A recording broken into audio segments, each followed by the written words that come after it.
ስጋችንን በመጨቆን የቅድስናን ሕይወት ልናመጣው አንችልም። ክርስቶስ ኢየሱስን ባመንን ዕለት አዲስ ፍጥረት ስለሆንን ያ ማንነት የሚቀየር ማንነት አይደለም ያለው።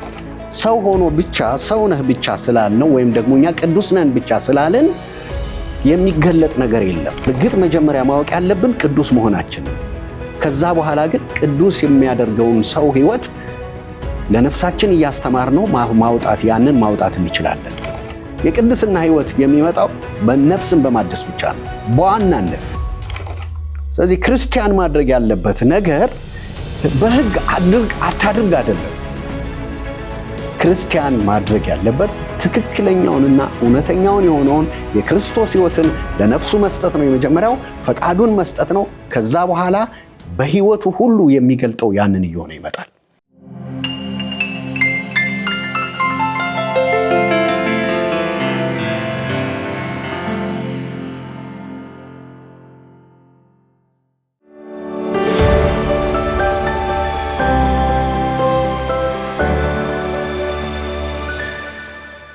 ሰላም ጤና ይስጥልኝ፣ እንደምን አላችሁ?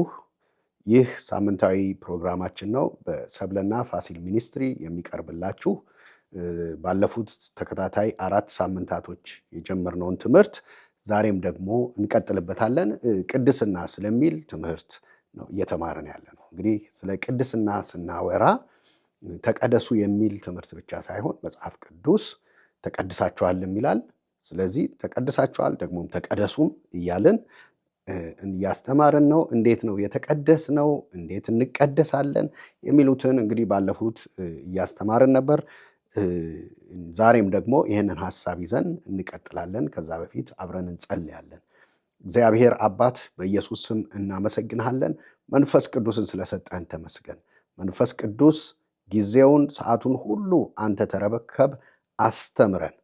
ይህን የሚያዩ ሰዎች ሁሉ አይምሯቸው እንዲከፈት እንድታስተምራቸው በኢየሱስ ክርስቶስ ስም እንጸልያለን። ጊዜውን ሰዓቱን ሁሉ ለመንፈስ ቅዱስ አሳልፈን ሰጠን።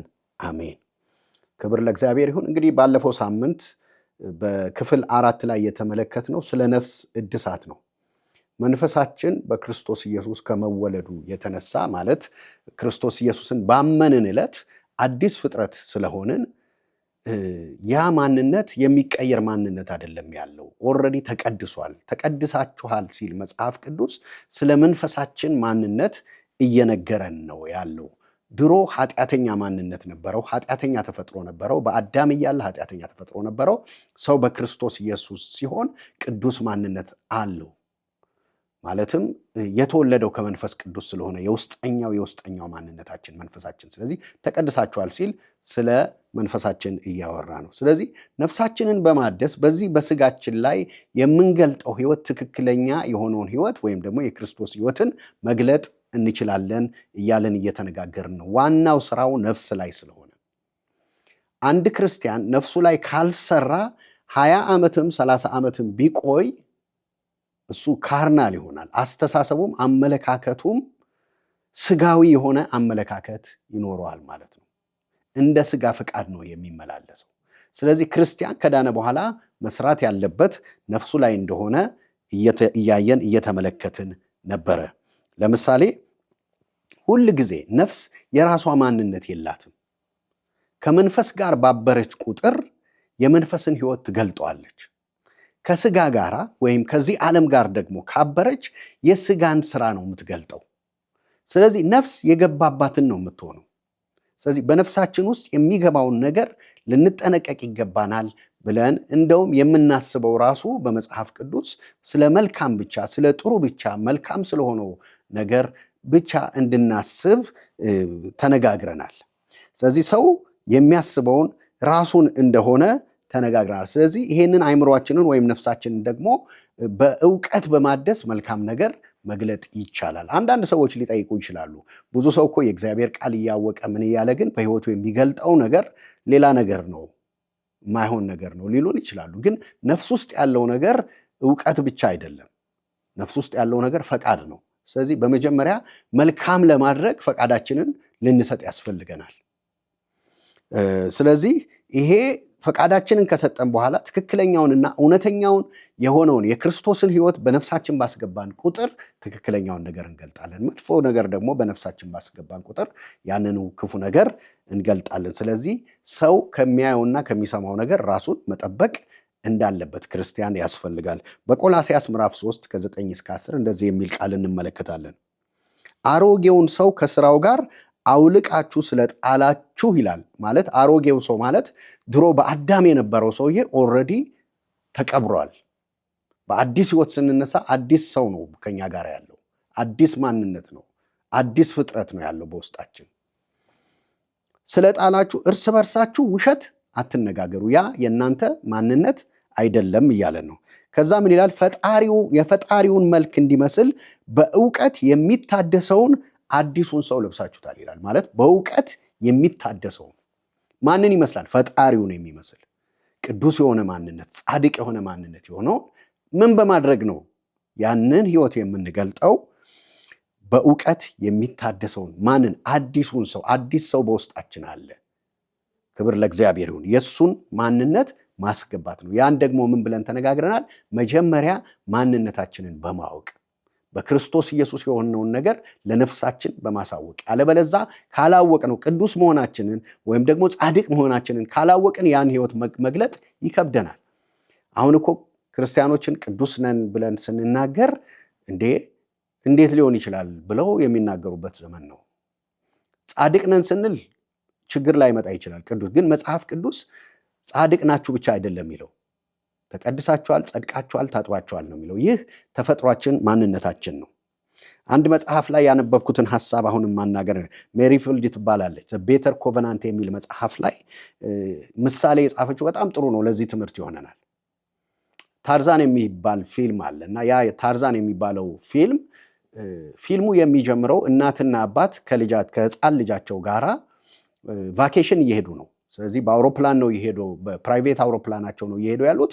እንግዲህ የአውሮፕላን ይከሰከስና ጫካ ውስጥ እናትና አባት ወዳው ሲሞቱ ልጁ ይተርፋል በአጋጣሚ። ምክንያቱም ልጁ በመኝታው ላይ ታስሮ ስለነበረ ማለት ነው። ከዛ በኋላ ይሄንን ህፃን ልጅ ጎሬላዎች ወስደው ያሳድጉታል። ስለዚህ ሲያድግ ምን እየተባለ ነው ያደገው? ጎሬላ ነህ ተብሎ ነው የሚያድገው። ስለዚህ ይሄ ሰው እያደገም የሚያወራው ንግግሩ እንደ ጎሬላ ነው፣ የሚበላው እንደ ጎሬላ ነው፣ የሚጠጣው እንደ ጎሬላ ነው። ስለዚህ ራሱን የሚያውቀው ጎሬላ ነው፣ ማንነቱ እንደ ጎሬላ ነው፣ የሚወጣውም የሚገባውም። አንድ ጊዜ ታዲያ ሰዎች ወደዛ ጫካ ይመጡና እነዚህ ጎሬላዎችን ሲመለከቱ ጎሬላዎቹ ይሸሻሉ።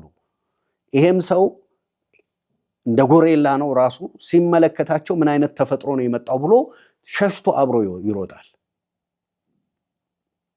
ምክንያቱም እንደዛ አይነት ተፈጥሮ አይቶ አያውቅም።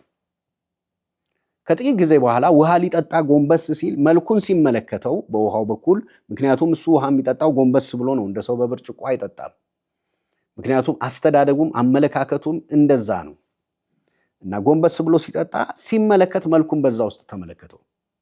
ለመጀመሪያ ጊዜ እሱ እነዛን አዲስ ፍጥረት የሆኑትን አይቶ የማያውቁትን ሰዎች እንጂ የሚመስለው ጎሬላዎችን እንደማይመስል በአይምሮ ተገነዘበ። በማየት ነው ወደ ነፍሱ የገባው። ስለዚህ ቀስ እያለ ከነዚህ ከጎሬላዎች እነኝን ሰዎች ለማየት ቀስ እያለ ሲመጣ እዛ ያለች ሴት ትመለከተውና ወደዛ እንዲመጣ ቀስ በቀስ እያባበለች ወደዛ እንዲመጣ ታደርገዋለች። እንግዲህ ለመጀመሪያ ጊዜ ሰው መሆኑን አወቀ። ግን ሰው ሆኖ ማወቅ ብቻ ላይ አላቆመም። ሰው ሆኖ ብቻ ሰው ነህ ብቻ ስላልነው ወይም ደግሞ እኛ ቅዱስ ነን ብቻ ስላልን የሚገለጥ ነገር የለም። በእርግጥ መጀመሪያ ማወቅ ያለብን ቅዱስ መሆናችንን። ከዛ በኋላ ግን ቅዱስ የሚያደርገውን ሰው ሕይወት ለነፍሳችን እያስተማርነው ያንን ማውጣት እንችላለን፣ መግለጥ እንችላለን። ስለዚህ ይሄ ሰው ከያዙት በኋላ እንዴት መጠጣት እንዳለበት፣ እንዴት መብላት እንዳለበት ያስተምሩት ጀመረ። ስለዚህ ኦልሬዲ ሰው መሆኑን አውቋል። ነገር ግን አሁን የህይወት ስርዓቱን እየለወጠ ነው። ሰው ከአዳም ከአዳም ወደ ክርስቶስ ሲመጣ የህይወት ዘይቤውንና የህይወት ስርዓቱን ለነፍሱ ዕውቀት እየሰጠ መቀየር መቻል አለበት። ድሮ የሚሰርቅ ከሆነ ይላል መጽሐፍ ቅዱስ፣ አሁን ግን በእጆቹ እየሰራ ይብላ፣ እንደውም እሱ ብቻ አይደለም ለሌሎች ያካፍል ይላል። ይሄ የክርስቲያን የህይወት ዘይቤ ነው። ይሄን ልናውቅ ይገባናል። ይሄን ለነፍሳችን ማደስ ማለት ይሄንን ማለት ነው። ይሄ ታርዛን በተለያየ እንግዲህ እያሰለጠኑት እንዴት ማንበብ እንዳለበት፣ እንዴት መጻፍ እንዳለበት፣ እንዴት መብላት እንዳለበት፣ ልብስ መልበስ እንዳለበት ስርዓት የዛንን የሰዎችን ስርዓት መኖር ጀመረ። ክርስቲያን የራሱ ስርዓት አለው፣ የራሱ አምልኮ አለው፣ የራሱ አመለካከት፣ የራሱ አስተሳሰብ፣ የራሱ መንገድ አለው። እንደ ዓለም አይደለም እኛ መሄድ ያለብን። ለዛ ነው ይህን ዓለም እንዳትመስሉ በአይምሯችሁ መታደስ ተለወጡ እንጂ የሚለው። አምልኳችን ዘፈን መሆን የለበትም፣ ጭፈራ ብቻ መሆን የለበትም። ትክክለኛውን የእግዚአብሔር ቃል እያስተላለፍን አለባበሳችን፣ አካሄዳችን፣ ንግግራችን፣ መውጣታችን፣ መግባታችን ራሱ የክርስቲያን ህይወትን ሊገልጥ ያስፈልጋል። ይሄ ደግሞ አይምሮን በማደስ ነው የሚመጣው። ስለዚህ ይሄ ሰው ምን አደረገ? ትክክለኛውን የህይወት ዘይቤ አስተማሩት። ነገር ግን አንዳንድ ጊዜ ይሄ ታርዛን ልክ እንደ ጎሬላዎቹ አክት ያደርጋል፣ ወይ ሲናደድ ወይ የሆነ ነገር ሲሆን። የጎሬላዎቹን ነገር አክት ስላደረገ ጎሬላ ነው ማለት አይደለም፣ ሰው ነው፣ ተፈጥሮ ሰው ነው። ክርስቲያን በኃጢአት ቢወድቅ ቅዱስ አይደለም ማለት አይደለም። በዋና ማንነቱ በመንፈሱ ቅዱስ ነው፣ ተፈጥሮ ቅዱስ ነው። ቅድስናችንን በኃጢአት ምክንያት አይደለም የምናጣው። ኃጢአት የራሱ ችግር አለ፣ በኋላ መጥቼ በደንብ አስተምረዋለሁ። ነገር ግን ክርስቲያን በኃጢአት ስለወደቀ ቅድስናውን ያጣል፣ ጽድቁን ያጣል ማለት አይደለም። ነገር ግን ማድረግ ያለበት ምንድነው? በንስሐ ተመልሶ ወደ ትክክለኛው መንገድ መሄድ አለበት። ምክንያቱም ኃጢአት የራሱ የሆነ ችግር ስላለው። ይህን በኋላ የምመጣበት ሐሳብ ነው። ገላትያ ምዕራፍ 5 ከ16 እስከ 18 እንደዚህ የሚል ቃል እንመለከታለን። እንግዲህ በመንፈስ ኑሩ እላለሁ፣ የሥጋንም ምኞት አትፈጽሙ። ሥጋ መንፈስ የማይፈልገውን፣ መንፈስ ሥጋ የማይፈልገውን ይመኛል። እነዚህ እርስ በርሳቸው ስለሚጋጩ የምትፈልጉትን አታደርጉም። በመንፈስ ብትመሩ ግን ከሕግ በታች አይደላችሁም ይላል። ስለዚህ ምንድነው? የሥጋን ምኞት ላለመፈጸም ማድረግ ያለብን ምንድነው? በመንፈስ መመላለስ ነው። በመንፈስ ቅዱስ ፍሬዎች፣ በመንፈስ ቅዱስ ኃይል፣ በራሳችን ብቃት ስለማንችለው፣ በራሳችን ጉልበት ስለማንችለው በመንፈስ ቅዱስ ኃይል መመላለስ አንደኛ የውስጠኛውን ሰውዬ ከመንፈስ ቅዱስ የተወለደውን ሕይወት መኖር መግለጥ ማለት ነው። ስለዚህ የሥጋን ምኞት ላለመፈጸም አስተሳሰባችንን መቀየር ነው። ያ የድሮ ሰውዬ ሞቷል። ያ ሞቷል፣ ከኛ ጋር የለም። አዲስ ሰው ሆነናል። ሌላ ሰው የለም። ነገር ግን የእውቀት ማንነታችን ስላልተገለጠ፣ ስላልተለወጠ፣ ስላልታደሰ የሥጋን ስራ ልንገልጥ እንችላለን። ስለዚህ ክርስቲያን ዕለት ዕለት ማድረግ ያለበት ምንድነው? በነፍስ ውስጥ ያለውን እውቀት ትክክለኛውን ሕይወት መግለጥ አለበት። ሥጋችንን በመጨቆን የቅድስናን ሕይወት ልናመጣው አንችልም። የቅድስና ሕይወት የሚመጣው በነፍስን በማደስ ብቻ ነው። በዋናነት ቆላስይስ ምዕራፍ 2 ከ20 እስከ 23 እንደዚህ የሚል ቃል አለ። ሥጋን በመጨቆን የቅድስና ሕይወት ወይም አታድርግ፣ አድርግ፣ ግባ፣ ውጣ፣ አትንካ፣ አትቅመስ የሚል ትምህርት የቅድስናን ሕይወት ሊያመጣልን አይችልም። ቆላስይስ 2 ከ20 እስከ 23 እንደዚህ ይለናል። ለዚህ ዓለም መርህ ከክርስቶስ ጋር ከሞታችሁ ታዲያ ለምን እንደዚህ ዓለም ሰው ለሕጎቹ ተገዥ ትሆናላችሁ? ከክርስቶስ ጋር ምን ብለናል? ሞተናል፣ ተቀብረናል። ክርስቶስ ለኃጢአቴ ብቻ አልሞተልኝም፣ እኔ ደግሞ ለኃጢአት ሞቻለሁኝ። ስለዚህ ከክርስቶስ ጋር አብረን ከሞትን እንዴት ለዚህ ላለ ለምድር ሕግ እንገዛለን ይላል። አትያዝ፣ አትቅመስ፣ አትንካም እንደሚሉት አይነት ማለት ነው። ተው፣ አትንካ፣ አትቅመስ የሚል ወደ ቅድስና ያመጣል። ቅድስናን የሚያመጣው የአስተሳሰብና የነፍስ ለውጥ ነው። ትክክለኛውን ዕውቀት ወደ ውስጣችን በማስገባት ነው። ከዛ እንደዚህ ይላል፣ እነዚህ ሁሉ በሰው ትእዛዝና ትምህርት ላይ የተመሰረቱ ስለሆኑ በተግባር ላይ ሲመጡ ጠፊ ናቸው። ተግባር ላይ ጠፊ ነው፣ አይመጣም። ከዛ እነዚህ ነገሮች በገዛ ራስ ላይ ከሚፈጥሩት የአምልኮ ስሜት ከአጉል ትህትናና ሰውነትን ከመጨቆን አንጻር፣ ሰውነትን መጨቆን አጉል ትህትና ይመስላሉ። ሰውነትን መጨቆን አንጻር በእርግጥ ጥበብ ያላቸው ይመስላሉ። ጥበብ ያለው ይመስላል። ሰው እንደዚህ ሲያስተምረን ጥበብ ያለው ይመስለናል። ተው፣ አትንካ፣ ሕግ ሲያስተምረን አታድርግ የሚል ትምህርት ምን ይላል? ነገር ግን የስጋን ልቅነት ለመቆጣጠር አንዳች ፋይዳ የለውም ይላል። የስጋን ልቅነት ሊቆጣጠር አይችልም። እንደውም ምን ያደርጋል? የባሰ እንደዛ እንድንሆን ነው የሚያደርገን። ምክንያቱም ሕግ ለኃጢአት ኃይል ነው የሚሰጠው። ብዙ ሰው የሚመስለው ሕግ በማስተማር ብዙዎችን ወደ ቅድስና የምናመጣቸው በማስፈራራት ይመስላል። አይደለም፣ አያመጣም። ወደ ትክክለኛ የቅድስና ሕይወት የሚመጣው እውነተኛውን አስተሳሰብና እውነተኛውን የክርስቶስ ሕይወት ለነፍሳችን በማሳወቅ ፈቃዳችንን በመስጠት ከዛ በኋላ ትክክለኛውን ሕይወት መግለጥ ይቻላል። መጽሐፍ ቅዱስ ግልጽ አድርጎ ነው የሚናገረው። የስጋን ልቅነት ሊቆጣጠር አይችልም ይላል። ምክንያቱም ሕግ ለኃጢአት ኃይል ነው። አንደኛ ቆሮንቶስ 15:56 እንደዚህ ይለናል፣ የሞት መንደፊያ ኃጢአት ነው ካለ በኋላ የኃጢአት ኃይል ሕግ ነው ይላል። የኃጢአት ኃይል ኃጢአት ሊያመጣ በምንም አይነት ሁኔታ ሕግ ወደ ቅድስና ወደ ክርስቶስ ሕይወት አያመጣንም። ለዛ ነው መጽሐፍ ቅዱስ ምን ይላል? ለሕግ ሞታችኋል፣ አሁን ለማን ሆናል? ለክርስቶስ ሆናችኋል። ለክርስቶስ ከሆናችሁ ደግሞ ፍሬ እንድታፈሩ ነው ይላል። የክርስቶስ ከሆንን ፍሬ እናፈራለን። ጸጋው ይረዳናል። ክብር ለእግዚአብሔር ይሁን። የሮሜ ሰው በሮሜ መጽሐፍ ምዕራፍ 7 ላይ ስንመለከት በሮሜ ምዕራፍ 7 ላይ ያለው ሰውዬ ስንመለከት በተፈጥሮ ኃጢአተኛ በሆነው ተፈጥሮ ማንነቱ ሕግን ለመጠበቅ ይፈልጋል። ከዛ ሙሉ መጽሐፍ ሮሜ 7ን ስትመለከቱ የሰውየውን ስቃይ ነው የምትመለከቱት። ሕግ ማድረግ እፈልጋለሁኝ፣ ሕግ መልካም ነው፣ ሕግ ከእግዚአብሔር የወጣ ጽድቅ ነው። ነገር ግን ይላል በዚህ በኃጢአተኛ ሰውነቴ ግን መፈጸም አልቻልኩኝም፣ ሕጉን መፈጸም አልቻልኩም። ሕጉ ለመልካም መጣልኝ፣ ነገር ግን ለእኔ ምን ሆነብኝ? ወደ ሞት ወሰደኝ ይላል። ስለዚህ ክርስቲያን ማድረግ ያለበት ነገር በሕግ አድርግ አታድርግ አይደለም። ክርስቲያን ማድረግ ያለበት ትክክለኛውንና እውነተኛውን የሆነውን የክርስቶስ ሕይወትን ለነፍሱ መስጠት ነው። የመጀመሪያው ፈቃዱን መስጠት ነው። ከዛ በኋላ በሕይወቱ ሁሉ የሚገልጠው ያንን እየሆነ ይመጣል። ማንነቱን መጀመሪያ ማወቅ አለበት። ልክ እንደዛ እንደታርዛም ማለት ነው። ከዛ በኋላ ስርዓቱን ለነፍሱ ማለማመድ አለበት። እንዴት መውጣት እንዳለበት፣ እንዴት ፌሎሺፕ ማድረግ እንዳለበት። ሮሜ 5:20 እንደዚህ ይላል፣ ሕግ በመምጣቱ መተላለፍ በዛ ነው የሚለው።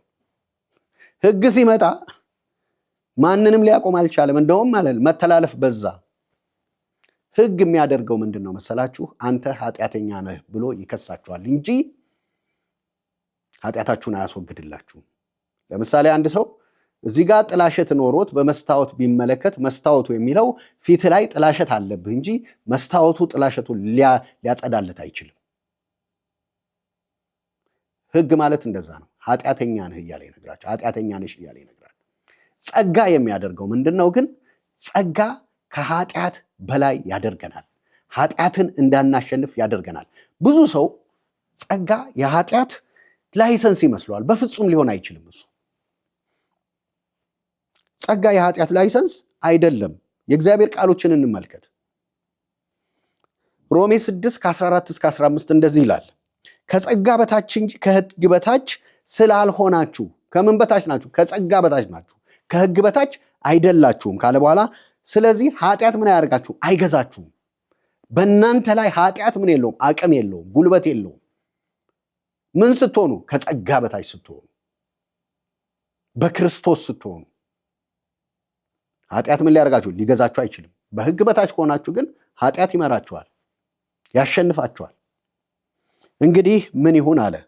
ከሕግ በታች ሳይሆን ከጸጋ በታች በመሆን ኃጢአት እንስራን ካለ በኋላ በጭራሽ አይደለም ይላል። ስለዚህ የጸጋ ትምህርት ሰዎችን ከኃጢአታቸው ያወጣቸዋል፣ ያጸድቃቸዋል፣ ይቀድሳቸዋል፣ በዛ ህይወት ውስጥ እንዲኖሩ ያስተምራቸዋል እንጂ ወደ ኃጢአት እንዲሄዱ የሚመራ ትምህርት አይደለም፣ በፍጹም አይደለም። ሮሜ ምዕራፍ 7 ቁጥር 4 ላይ በሮሜ ያለ ሰውዬ፣ በብዙ ጭንቀት ያለ ሰውዬ በህግ ሊመላለስ ያለውን ሐሳብ እንመልከት።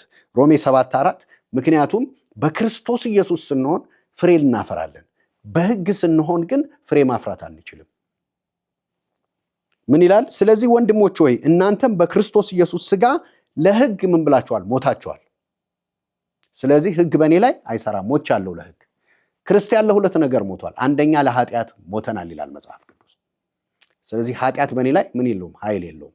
ሁለተኛው ለህግ ሞቻለሁ ይላል። ህግ በእኔ ላይ ስልጣን የለውም። ቀጥሎ ምን ይላል? ይህም ከሙታን ለተነሳው ለእርሱ ለሌላው ሆናችኋል፣ ለእግዚአብሔር ፍሬ እንድናፈራ ነው። በክርስቶስ የሆነው የኃጢአት ራይት ሊሰጠን ሳይሆን መልካም ፍሬ ለእግዚአብሔር ትክክለኛውን ፍሬ ለማፍራት እንዲሆነን ነው። ክብር ለእግዚአብሔር ይሁን። ነገር ግን የጸጋን ትምህርት ወስደው አንዳንድ ሰዎች እንደፈለጉ መሆን ይፈልጋሉ። ይሄ በፍጹም ትክክለኛ ትምህርት አይደለም። ይሄ ትምህርት ጸጋ አንዴ ተቀድሰናልና እንደፈለግን እንሆናለን የሚል ትምህርት ካለ የሐሰት ትምህርት ነው። ይሄ በድሮ ዘመን ማለት በቤተ ክርስቲያን የመጀመሪያ ዓመታት ዘመኖች ላይ እኮ የሆነ ነገር ነው። እንደውም ጴጥሮስ በዚህ ጉዳይ ላይ ሲጽፍ ጳውሎስ ስለጻፈው፣ ምክንያቱም ጳውሎስ የአሕዛብ ሐዋርያ ስለሆነ ስለ ጸጋው እጅግ አብልጦ ነው የጻፈልን። ለምሳሌ ሮሜ መጽሐፍን በምንመለከትበት ጊዜ ከሮሜ ምዕራፍ 1 እስከ ሮሜ ምዕራፍ 5 ድረስ ጸጋውን በጣም ከፍ አድርጎ ነው የጻፈልን። ከዛ በኋላ ሮሜ 6 ላይ ከዛ በኋላ ስንመጣ ግን ስርዓት ደግሞ መያዝ እንዳለብን ያስተምረናል። ኤፌሶንም ምዕራፍ 1 እስከ 3 ድረስ ስንመለከት ያስተማረው የጸጋውን ኃይል ነው።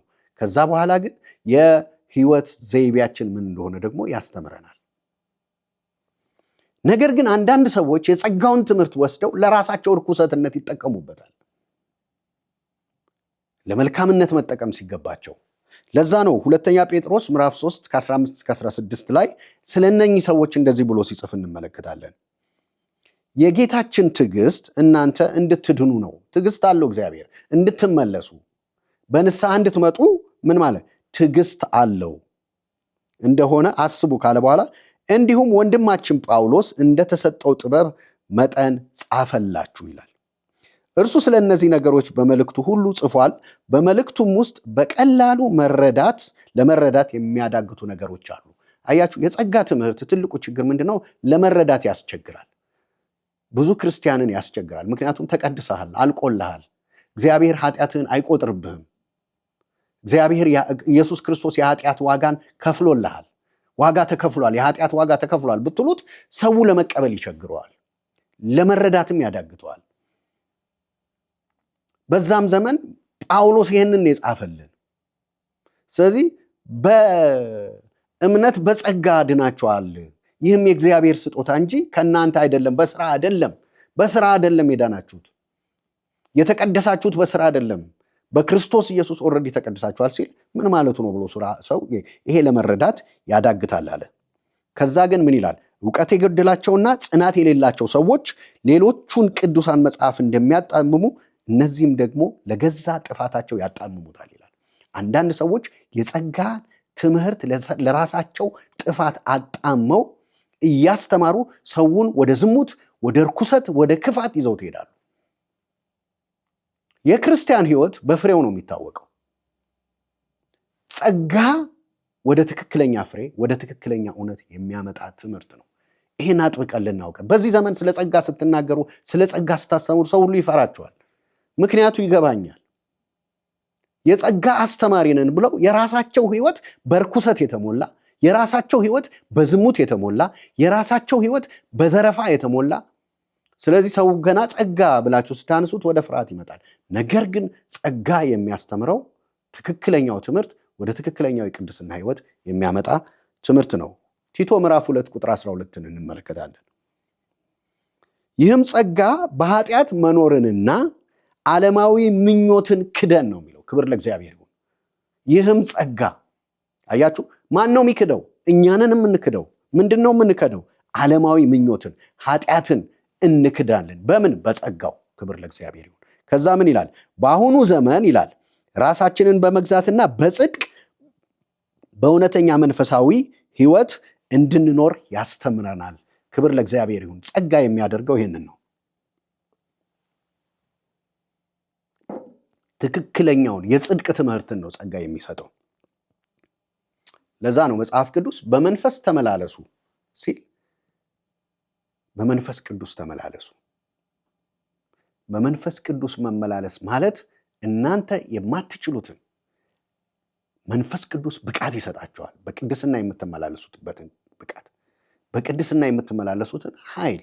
ነገር ግን ይሄ ፍቃድ የሚፈልግ ነገር ነው። ፍቃዳችንን አሳልፈን ልንሰጥ ያስፈልገናል በዚህ ህይወት ለመመላለስ። ነፍሳችን ማደስ አለብን።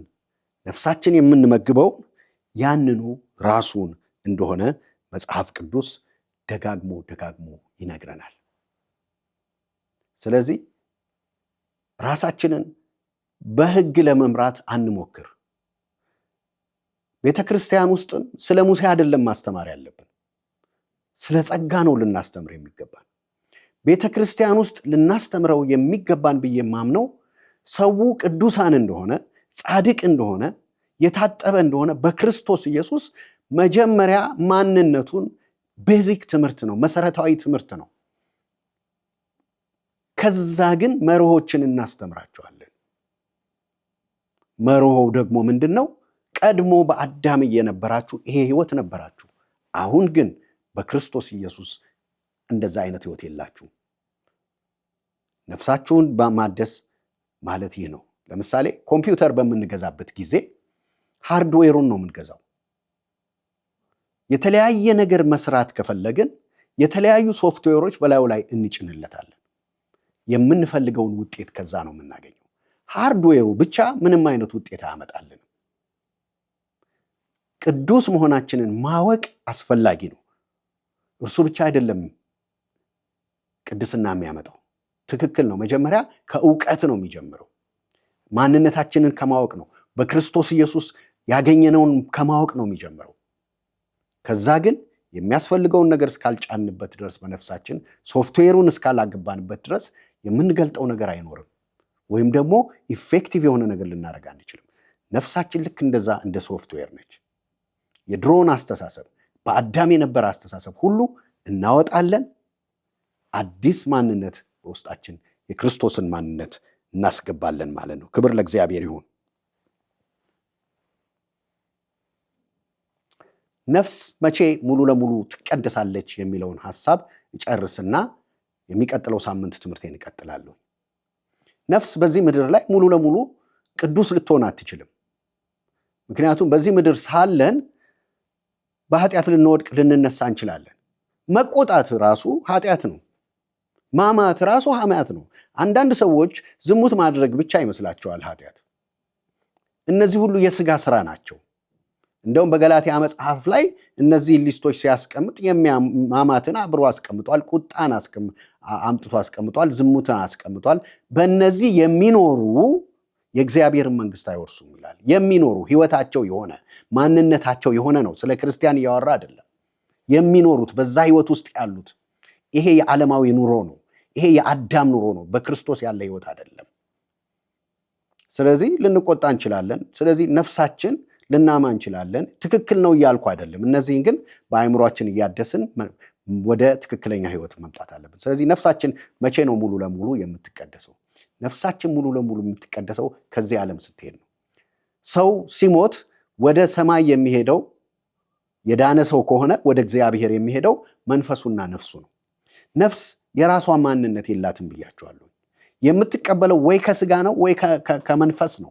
ስለዚህ ወደ ላይ ስትሄድ መንፈስ ነው እና እሷ ብቻ ነች። ስለዚህ የምትቀበለው ከመንፈስ ብቻ ነው። የዳነ ሰው ከሆነ መንፈሱ ኃጢአተኛ ሳይሆን መንፈሱ ጻድቅ ነው፣ ቅዱስ ነው። ስለዚህ የምትይዘው የቅድስናን ህይወት ነው። በአዳም ከሆነ ደግሞ የአዳምን ማንነት የኃጢአተኛነት ማንነት ትሄዳለች።